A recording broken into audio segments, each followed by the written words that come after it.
depuis qu'elle s'est mariée avec Bruno, rencontrée sur le tournage de Mariée au premier regard, Alicia coule des jours heureux et amoureux. Très active sur les réseaux sociaux, la belle communique régulièrement sur son couple.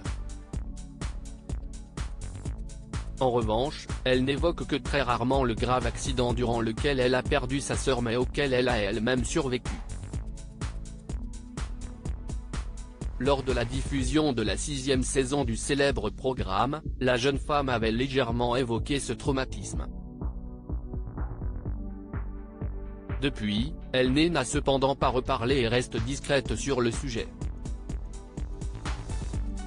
Mais lundi 2 janvier 2023, la jolie blonde s'est confiée dans le podcast de Laura Pouliquin, disponible sur de nombreuses plateformes. Pendant 40 minutes, la belle a raconté son parcours et est évidemment revenue sur l'accident qui a changé sa vie. Je me souviens qu'on fêtait le réveillon de Noël en famille et CIST quand on est rentré que la fatigue nous a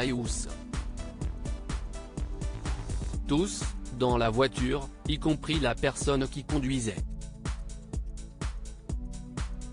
À cause de la fatigue, on est passé sur la voie d'en face et on est tombé dans un ravin.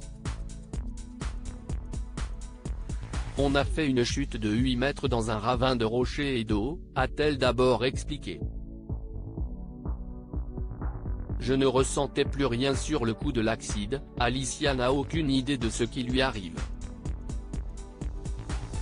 J'avais mes yeux pour voir, mes oreilles pour entendre, mais je n'avais plus de corps pour sentir.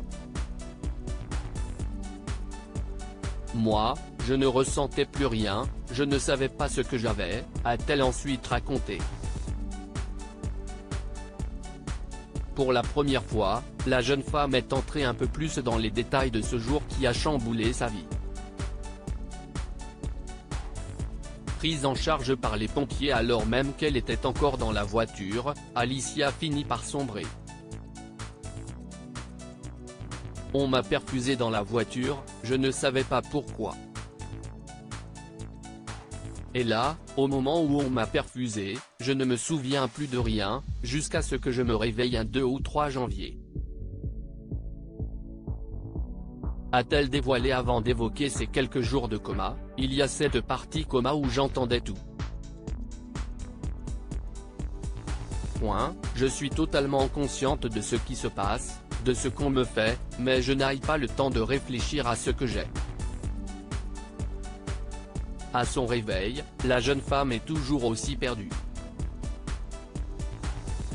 J'ai 6 tuyaux plantés dans le ventre, j'ai de l'oxygène dans le nez, une sonde nasogastrique dans la narine. CIST vachement compliqué, je ne comprends pas ce qui m'arrive, je ne comprends pas ce que j'ai, a-t-elle conclu. Heureusement aujourd'hui tout va bien mieux.